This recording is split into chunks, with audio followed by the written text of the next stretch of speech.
Hello. I don't have a setup or like a microphone, so hopefully you can hear me okay. I just want to jump on here and talk about a few things in astrology, in Vedic astrology in particular.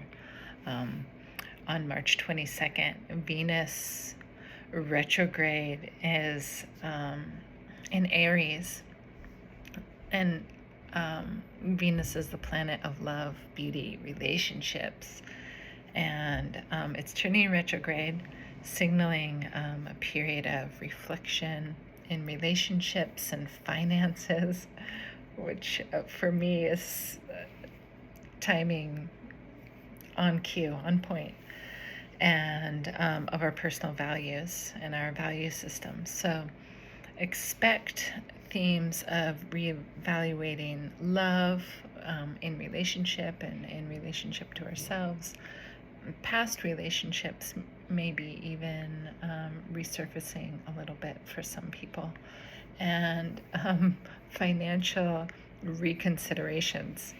So on March 22nd, which is right around the equinox, Venus is also going to be combust, which means it comes into such close proximity to the sun that it diminishes its beneficial influence.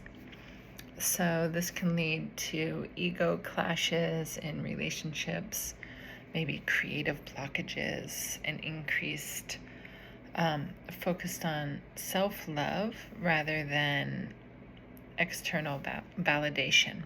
And who doesn't need, that there is good to that too, right? So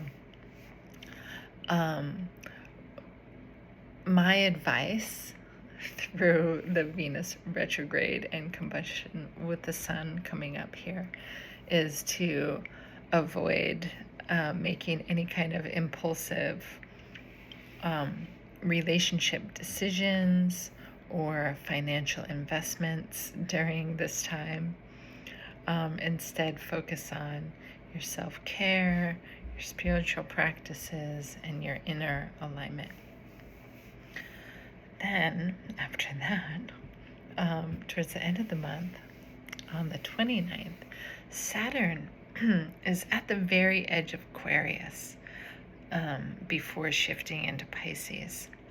And as Saturn reaches these last degrees of Aquarius, it's often referred to as a phase of exhaustion. Just like every full moon for the last 6 months have been at 29 degrees, and there's been like this exhaustive element to it, right? It's like, oh man, this karmic completion or delays or deep introspection about our responsibilities, about our discipline, about our long-term goals. So as Saturn enters Pisces on the 29th, we're making a shift towards emotional discipline. And this comes up for me personally, as well as a lot of clients that I work with, in regards to developing this emotional self-discipline or knowledge or deepening of our emotions, but not harming others as we're in the depths of the emotive process.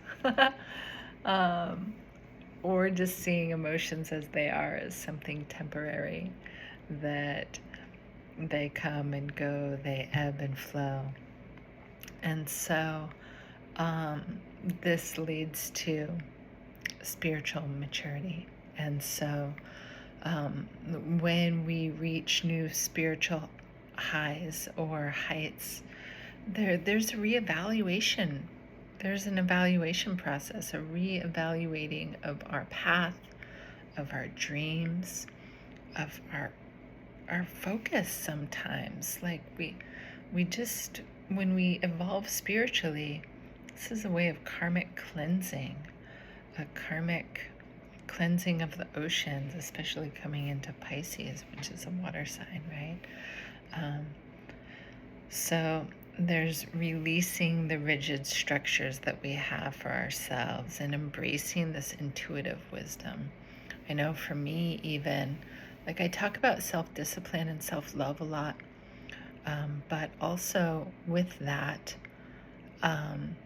not being so hard on myself when I don't do things right. For example, there was this yoga move where I was simply like bringing my hands up and there was gaps. I was trying to cover my ears and there was gaps.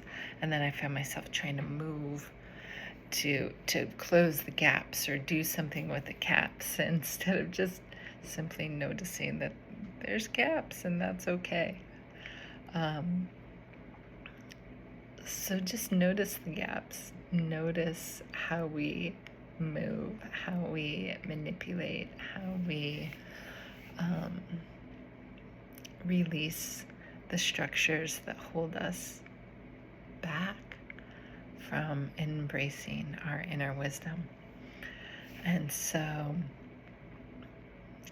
yeah, as Saturn turns to Pisces, it's really asking us to have patience and to surrender, and it's urging you to work on your inner stability rather than the external controlling factors of life, of yoga, of asana, of everything.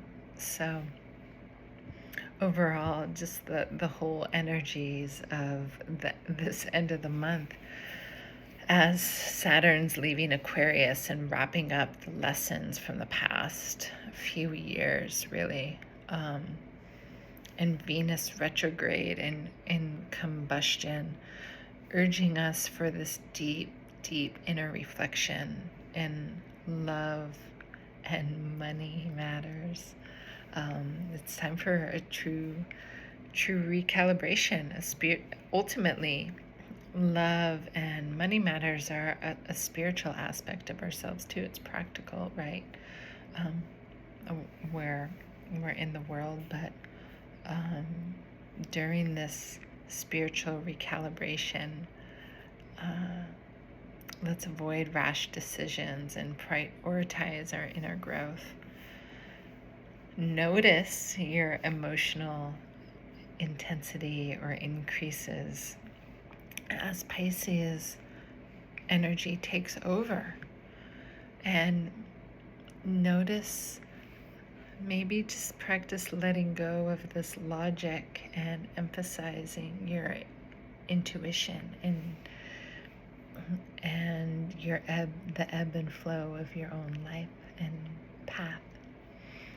So anyways, thank you for listening to me, and I hope you have a beautiful day.